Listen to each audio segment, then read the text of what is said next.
या बातमीचे प्रायोजक आहे डॉक्टर योगेश राठोड यांचे Aadhar critical care hospital, Vijapur road, Solapur. आताच्या घडीला सर्वात मोठी ब्रेकिंग बातमी समोर येत आहे। सामान्य भारतीयांचे जीवन उद्यापासून बदलणार आहे। ज्या UPI आणि डिजिटल पेमेंटमुळे भारतीयांचे जीवन सोपे झाले, त्यामुळे उद्यापासून 10 मे त्याला पेट्रोल पंपावर अडचणींचा सामना करावा लागू शकतो।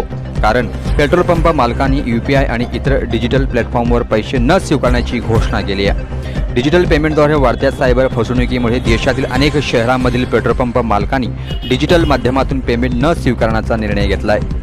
TROच्या अहवालानुसार या शहरांमधील पेट्रोल पंप केवळ UPIद्वारे पेमेंट स्वीकारणे थांबणार नाहीत, तर त्यांनी 10 मे पासून कार्ड पेमेंट स्वीकारणे देखील बंद करण्याचा इशारा दिला आहे। आता महाराष्ट्रात पेट्रोल पंप असोसिएशन या निर्णयाची अंमलबजावणी करणार आहे।